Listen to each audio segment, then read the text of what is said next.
మొన్నటి వరకు నారాయణ చెబితే ఓకే, ఆయనపై అంత గురి. అయితే ఇప్పుడు ఆ గురి తప్పుతోందా?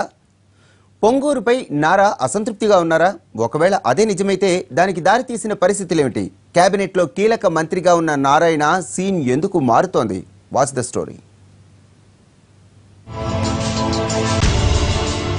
పొంగూరు నారాయణ 2014 ఎన్నికలకు ముందు వరకు ఒక విద్యా సంస్థల అధినేతగానే తెలుసు. అయితే ఈ ఎన్నికల్లో టీడీపీ విజయంతో అప్పటి వరకు పార్టీకి తెర వెనుక పనిచేసిన నారాయణకు సీఎం అగ్రతాంబూలమిచ్చారు. ప్రభుత్వ ఏర్పాటుతోనే కేబినెట్లోకి తీసుకున్నారు. అత్యంత సీనియర్లకిచ్చే పురపాలక శాఖను కట్టబెట్టారు. పైగా ప్రభుత్వం అత్యంత ప్రతిష్టాత్మకంగా తీసుకున్న రాజధాని నిర్మాణంలోనూ నారాయణనే కీలకంగా ఉంచారు. కొత్తగా రాజకీయాల్లోకి ప్రభుత్వంలోకి వచ్చిన నారాయణ మంచి పనితీరు కనబరిచారు. ల్యాండ్ పూలింగ్ లో మంచి మార్కులు సంపాదించారు. లో ప్రొఫైల్లో ఉంటూ తనకు ఇచ్చిన పనిని చక్కబెడుతూ ముఖ్యమంత్రి మనసు గెలుచుకున్నారు. అలాంటి మంత్రి ఇప్పుడు ఇబ్బంది పడుతున్నారు. సీఎం సైతం నారాయణ నిర్ణయాలు, పనితీరు పట్ల కొద్ది కాలంగా అసంతృప్తితో ఉన్నారు. గ్రాడ్యుయేట్ ఎమ్మెల్సీ ఎన్నికల్లో వేమిరెడ్డి పట్టాభిరామిరెడ్డిని నిలబెట్టొద్దని పార్టీ వర్గాలు పలు రిపోర్టులు సూచించినా నారాయణ ఒత్తిడి మేరకే పట్టాభికి అవకాశమిచ్చారు. అయితే కీలకమైన కడప ఎమ్మెల్సీ స్థానాన్ని గెలుచుకున్న టీడీపీ గ్రాడ్యుయేట్ ఎమ్మెల్సీ స్థానంలో ఓడిపోయింది. ఈ ఎపిసోడ్తో మంత్రి నారాయణపై ఉన్న నమ్మకం సడలడం ప్రారంభించిందని పార్టీలో టాక్.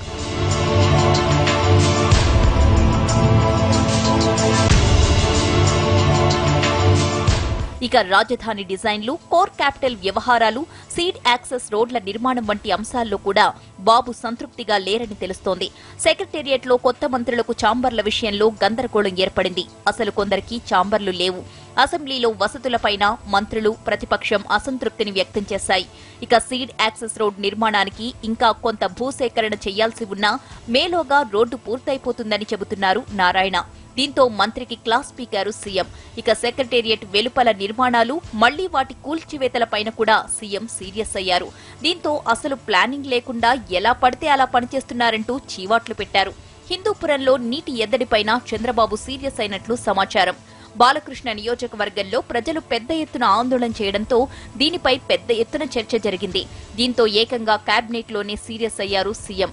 అధికారులకు సమాచారం లేదా, మంత్రిగా మీకు తెలీదా అని అసహనం వ్యక్తం చేశారు. ఇలా వరుసగా జరుగుతున్న పరిణామాలతో కేబినెట్లో నారాయణ ప్రాధాన్యత తగ్గినట్లు సమాచారం. గతంలో నారాయణకు 19వ ర్యాంక్ అంటూ ప్రచారం జరిగితే సీఎం స్వయంగా ఆయన్ని సముదాయించారు. మీ పనితీరు నాకు తెలుసంటూ బుజ్జగించారు. అలాంటిది ఇప్పుడు ఏకంగా మంత్రుల ముందే చీవాట్లు పెడుతుండటంతో నారాయణ కూడా ఆవేదన చెందుతున్నట్లు సమాచారం. మరి ఈ సమస్య నుంచి నారాయణ ఎలా బయటపడతారో చూడాలి.